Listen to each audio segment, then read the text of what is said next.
Hi, this is David Dickens, and today we are doing two different listener questions. One from Bobby about deciding whether to take Social Security early, even though he is now of retirement age, but he still wants to keep working. And then Roy is a little bit disappointed at the return he made last year and just wondering if he should fire his broker.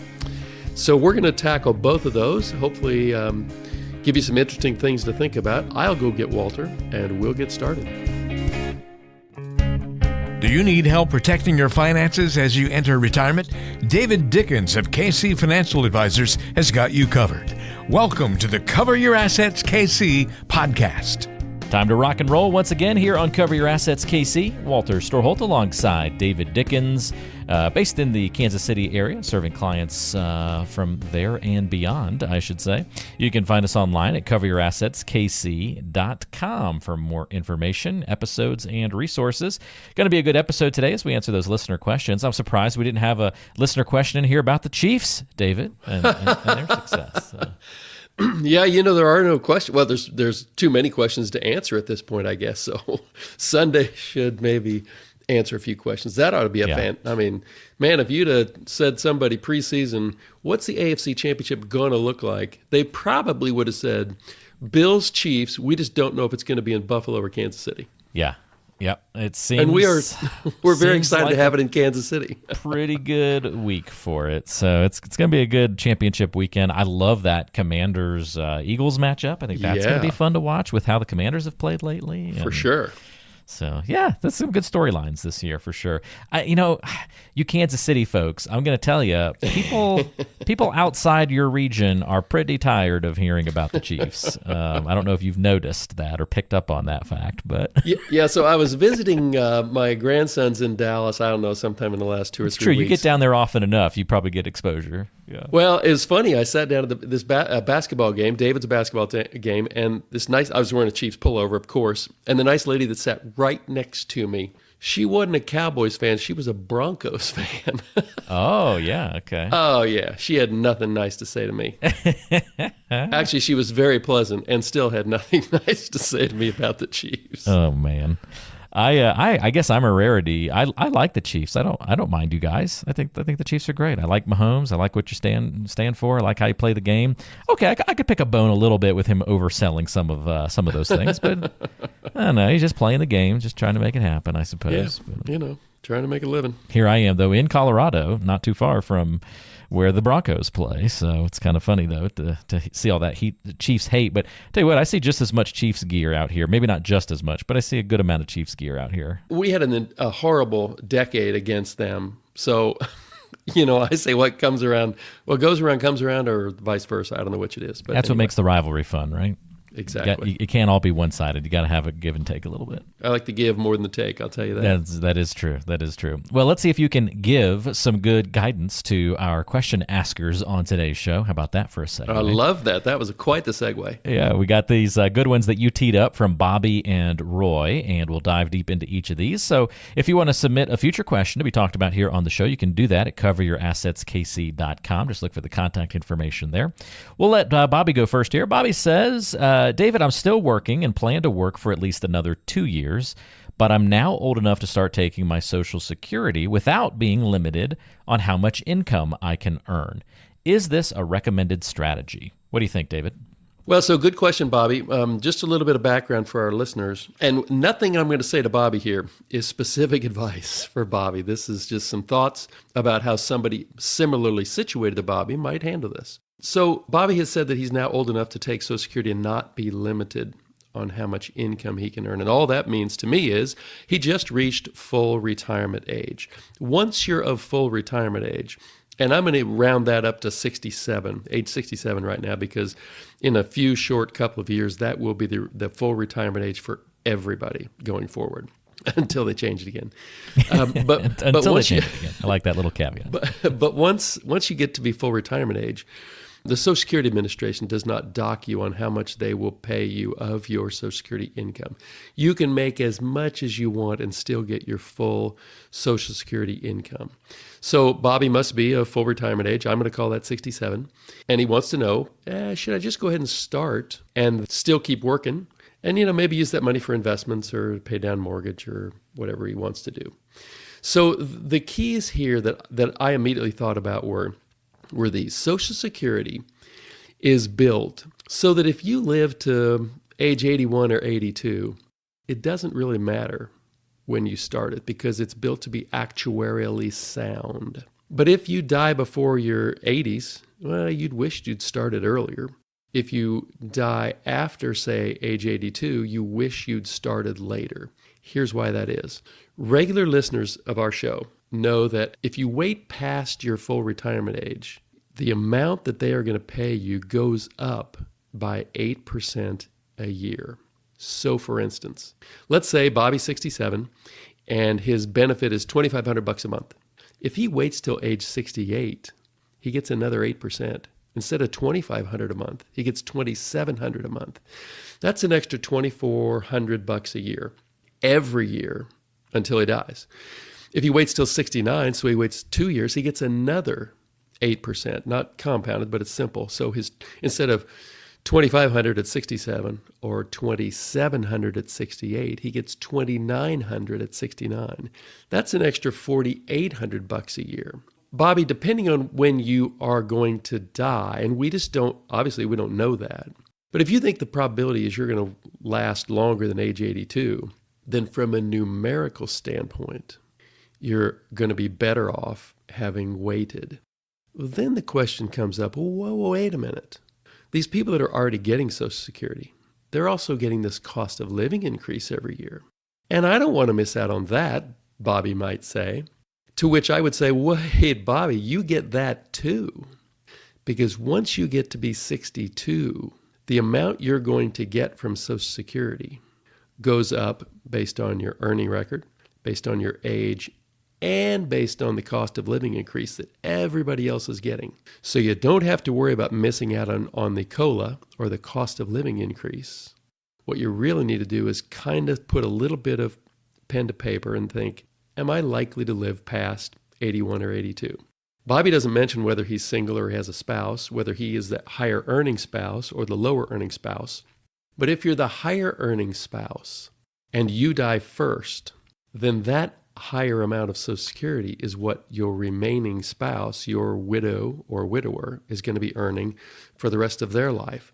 So, Bobby, there's a couple of really good reasons why you might want to wait. If any of this was the slightest bit confusing to you, then I would encourage you to either do a deeper dive on your own if you're a really good DIY person, or go talk to somebody in my business like us, and we all have software that will tell you, here are your alternatives, here's what the numbers look like, and then you can make maybe a more informed decision. But hopefully this little discussion has been helpful for Bobby and for people that find themselves similarly situated. It is a helpful discussion, I think, David. And if you do indeed, Bobby, or someone in a similar spot, want to reach out to an advisor and want that person to be David Dickens, the easy way to get in touch is calling 913-317-1414, 913-317-1414. Or you can go to coveryourssetskc.com. Contact information linked in the description of today's show to make life easy on you.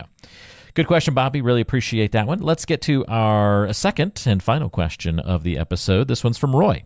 And Roy says, my IRA only made 10% in 2024. I think the overall market has made more than that.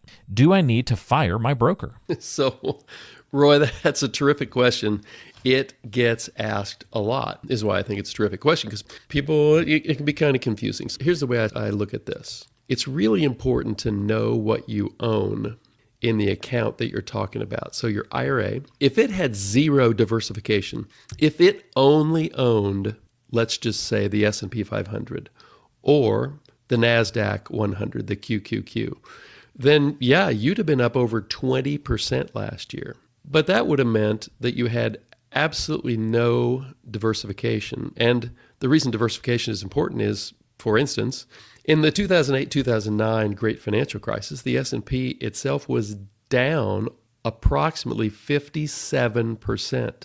So diversification would have been fantastic for you then. It just wasn't very good in 2024. And frankly, Since about 2010, diversification has worked against you. So I ran a few numbers on a piece of software that I use here to say, well, what did the S&P, the QQQ, there's an ETF I really like called Schwab US Dividend Equity. It has high dividend paying stocks in it. There's another one, EFA. It's the 21 developed countries excluding US and Canada. So in other words, the really good stocks in Japan, the UK, Germany, Switzerland, France, places like that.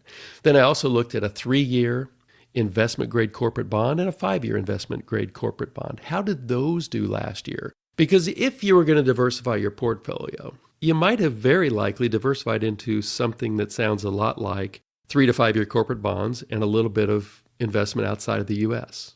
So if we look at a total return basis, not just a movement in price, but also, well, you got some dividends or interest, add those to the price movement. What do you have? So last year, the S&P, including dividends that you were paid, was up about 25%. The QQQ was up about 25.5%. But the high dividend paying U.S.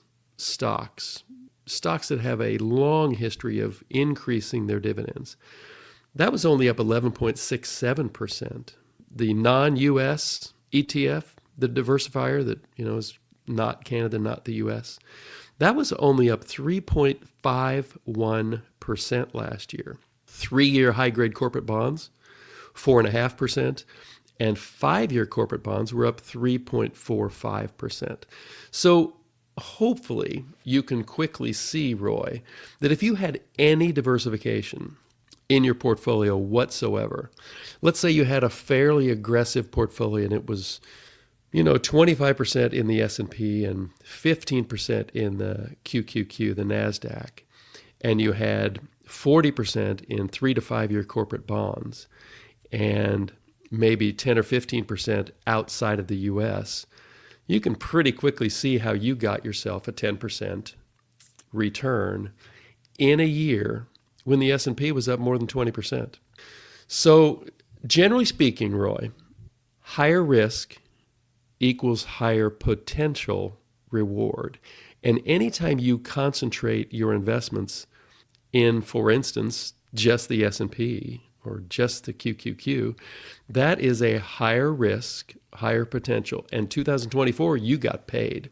So just a little thought exercise. What if you were really thinking hard at the beginning of the year and you said, you know what?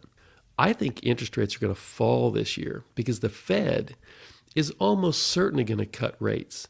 The market seems to think they're going to cut 4 or 5 times this year. So instead of buying the S&P, you bought an ETF called TLT, which is 20-year Treasury bonds. Because, man, if interest rates go down, 20-year Treasuries are going to go way up in value. Well, as we all know, the Fed didn't cut rates 5 times or 4 times or 3 times. They cut them twice. And it looks like maybe they don't cut them at all this coming year.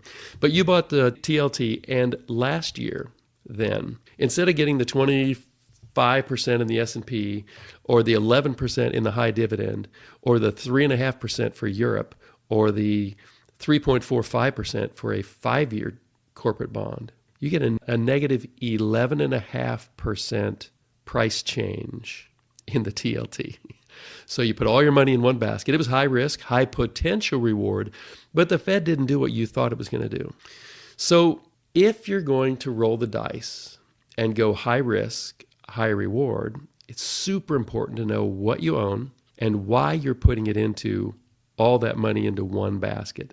If you're going to diversify, it's really important, and I encourage you to, but that's not advice for you, Roy, because I don't know your specific situation. But if you're going to diversify, and I think that's a smart thing to do, you'll only bum yourself out if you compare yourself against the best performing asset of the year, because diversification is almost always going to reduce your performance, sometimes by a little, sometimes by a lot. And this last year, it was by quite a bit, because the S&P outperformed by so much. So, Roy, there are a bunch of numbers because you ask what seemed like a simple question, but it's really a complicated question. And before you kick one broker to the side, go get another one, or say I should have had a fee-based advisor or a fiduciary, or whatever your choice is. Get a good explanation from the person you're with saying, well, why did we underperform? And then the answer might be, oh, we really didn't underperform. We were just diversified. And in some future year, I'm going to be really happy that I am diversified. Hopefully, Roy, that makes some sense to you. I think at some point in the history of this podcast, David, we did a like financial commandments, a play on the 10 commandments, and one of them was thou shalt not make financial decisions without the proper context. I feel like that's a perfect one for Roy's question here is, yes, just make sure you go get that proper context that David just outlined, and then make your decision on firing that broker or not. But that's important to always remember. What's the big picture, and did the portfolio or did your financial goals get matched with what the big picture is? That's the big question. So that's a good lesson, I think, that you outlined for us on that one, David. Again, if you've got questions for David, want to talk about your specific situation, go into the details, go under the hood of your own financial plan, you can do that. Go to coveryourassetskc.com and get in touch with the team that way, or you can call 913-317-1414. Contact info is in the description of today's show to make life easy on you. But again, the website is coveryourassetskc.com. You can go through the CPR process. That's a complete planning review where you find out where you stand right now, figure out how to get to where you need to be in the future when it comes to your retirement. David, great answers to the questions today. Appreciate your guidance, and we'll look forward to talking to you in 2 weeks. We'll see if we're gearing up for a Super Bowl for the Chiefs. Oh, man, would that be good. So stay warm and go Chiefs. All right. Well said. See you next time right back here on Cover Your Assets, KC. Advisory services offered through Creative One Wealth, LLC, an investment advisor. KC Financial Advisors and Creative One Wealth, LLC are not affiliated. We are an independent financial services firm helping individuals create retirement strategies using a variety of insurance products to custom suit their needs and objectives. The information and opinions contained in this program have been obtained from sources believed to be reliable, but accuracy and completeness cannot be guaranteed. They are given for informational purposes only and are not a solicitation to buy or sell any of the products mentioned. The information is not intended to be used as the sole basis for financial decisions, nor should it be construed as advice designed to meet the particular needs of an individual situation. This material has been provided by a licensed insurance professional for informational and educational purposes only and is not endorsed or affiliated with the Social Security Administration or any government agency. It is not intended to provide and should not be relied upon for accounting, legal, tax, or investment advice.